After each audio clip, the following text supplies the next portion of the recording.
हुजूर ने फरमाया तेरी नमाज नहीं हुई, दोबारा पढ़।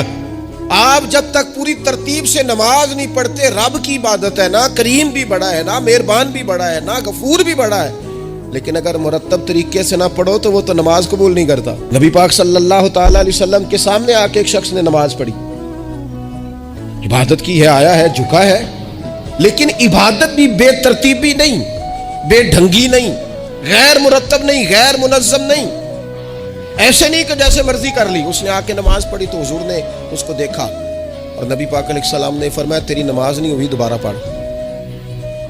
उसने दोबारा पढ़ी। यहाँ तो लोग नाराज हो जाते हैं। एक दफ़ा तालिब इल्मी की बात है, मैं एक जगह नमाज के लिए वज़ू कर रहा था, तो एक साहब ने वज़ू किया, बड़ी जल्दी में आए और जल्दी में वज़ू किया तो उनका एक टखना खुश्क रह गया। तो मैंने उनकी खिदमत में बड़ी, चूँकि बुजुर्ग थे, बड़े थे मुझसे, मैंने बड़ी अर्ज़ की, मैंने कहा वो आपको ख्याल नहीं रहा, आपका टखना खुश्क है। वो कहते मौलवी वो लंघन ना दिया दे, देखियो को लंघ ना जाए, तो सब कबूल करनी कि अल्लाह ने।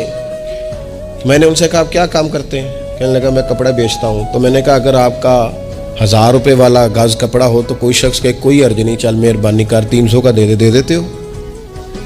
कहने लगा नहीं जी, तरतीब से ही बात चलेगी। तो मैंने कहा ये भी ज़रा तरतीब से ही चलेगी। अल्लाह ने कहा है कि इस तरह करके पढ़ो तो फिर मैं कबूल करूँगा। तो अगर वो रास्ता ही आपने इख्तियार नहीं किया, नबी पाक अलैहिस्सलाम के सामने उसने नमाज पढ़ी, हुजूर के सामने। नबी पाक रहमतल लिल आलमीन है ना, हुजूर से ज़्यादा को प्यार करने वाला तो नहीं ना।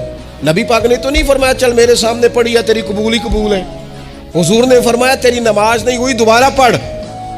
उसने दोबारा पढ़ी। हुजूर ने फरमाया तेरी नमाज नहीं हुई, दोबारा पढ़। उसने 12 पढ़ी, 3 दफ़ा पढ़ी। फिर हुजूर की बारगाह में आया तो नबी पाक अलैहिस्सलाम ने फरमाया जब तू रुकू करे तो सही करके रुकू कर, जब तू सजदा करे तो सही करके सजदा कर, और जब तू क़याम में खड़ा हो तो एक मुनज़्ज़म तरीके से खड़ा हो।